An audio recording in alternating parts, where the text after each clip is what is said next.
Okay, so finished 3 runs with the Peak Wave Tec-Roll. So these are early first impressions. Yesterday was a short marathon pace run that I cut short around 6 kilometers. The other easy run was around 8 kilometers. The long run I did in this one was 19 kilometers. That was cut short as well. I was going for 25 kilometers, but the rain became too much. But it was good for me to test it out on wet roads though. So anyway, let's get into it.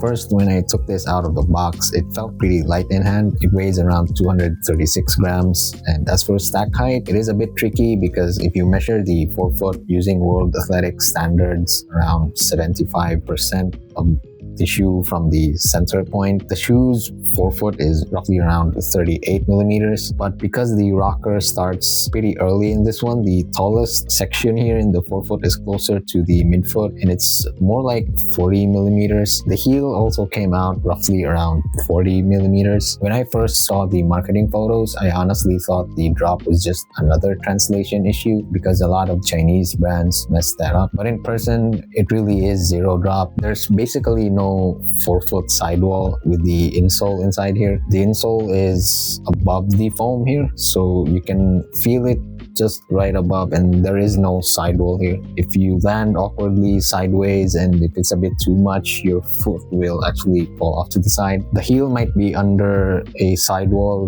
but it's just roughly around 3 millimeters, so it's not much. Honestly, it's pretty negligible. The insole itself is different from the Up30.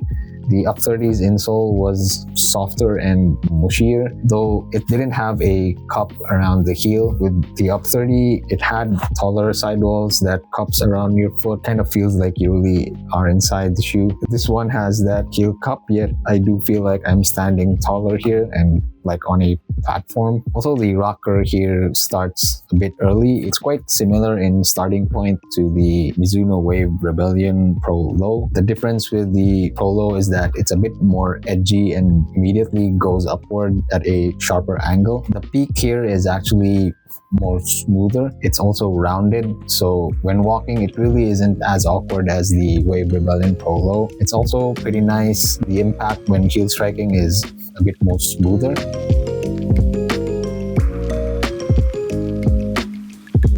Upper comfort is where I noticed a small difference versus the Up30 4.0. At a glance, the uppers look sort of familiar or similar. It's non-stretchy, it's mesh-like, it's also a bit coarse, but the Tec-Roll uses finer holes here. It's also a bit more malleable, but it really is negligible though. There's a thin layer that acts like a skin over the midfoot.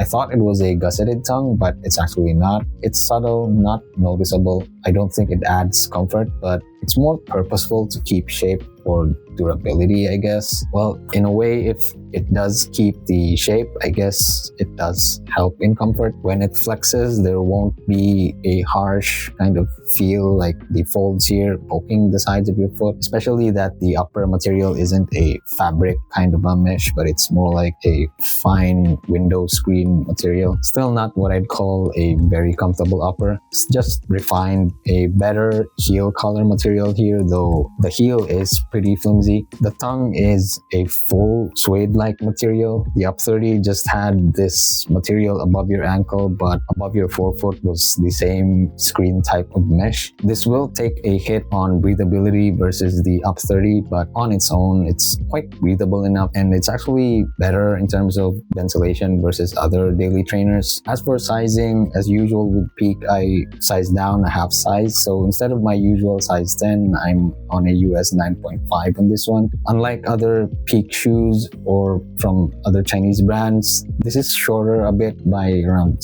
2 millimeters. It is also narrower in the forefoot, but it is still wide enough. If you are more than 2E wide though, I don't think you should size a half down. I think you could stick to your size. Despite the racier look of the upper, it's not as snug really in the midfoot. It is still secure once you tighten up your laces, and I haven't actually felt the need to do a runner's knot or a runner's loop here.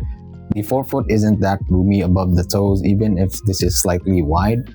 Visually, the Tec-Roll looks like it has more room when you're looking at it from the side versus the Up30 4.0, but the insole here is actually on top of the forefoot, while with the Up30 4.0, you're sitting below the sidewall. So the Up30 4.0 might look less roomy, but it's actually the roomier shoe above the toe area here. Fit-wise, unlike the Up30, where the fit is tuned for longer runs or longer durations, like a snug, locked-in midfoot, a wider forefoot to accommodate swelling. The Tec-Roll here is more of a relaxed or a typical daily trainer kind of fit here in the midfoot, because it is actually a daily trainer, but just with a more up-tempo style.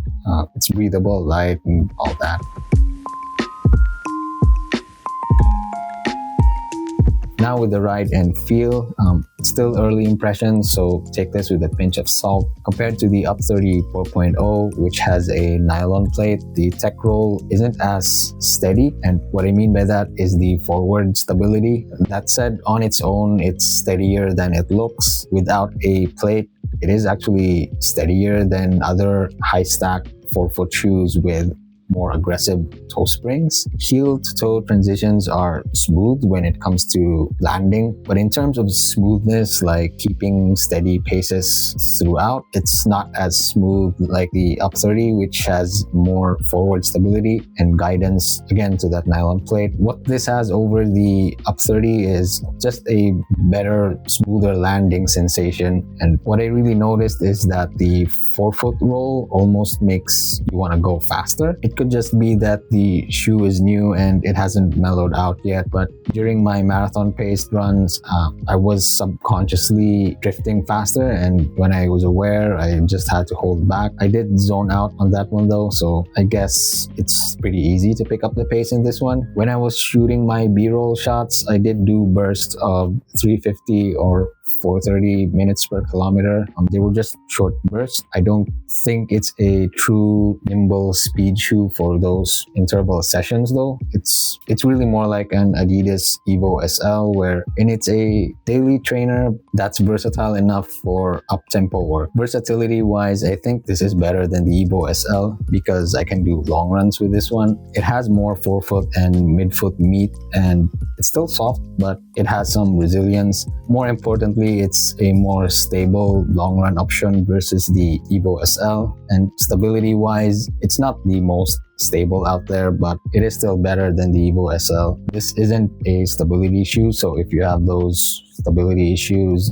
then this isn't for you. Unlike the other zero drop shoes with a wider heel base, a more robust feature like more sidewalls in the heel, make them stable and grounded, this really isn't it. This is not similar to those brands known for zero drop shoes like Ultra. It doesn't have a foot shape forefoot. It's got no heel rigidity. It's not a wide base. Again, it's not grounded. It's more of a platform feeling kind of shoe, so this one is different. What is similar to those shoes though is that because this is zero drop, you are going to feel it in your calves and in your forefoot. It isn't as dramatic like you're always running uphill. It actually doesn't feel like a zero drop, honestly, when you're just standing up. But when running, I did feel my calves burn up a bit more than using higher drop shoes. With the 361 Flame 3, where I felt like that was a negative drop, like the sensation when you want to lay back, you're actually kind of falling backwards. That kind of sensation isn't here with the Peak. So I don't know, it's zero drop, but really doesn't feel like zero drop. But when I measured, it's just 40 and 40 in the heel and forefoot. Anything else?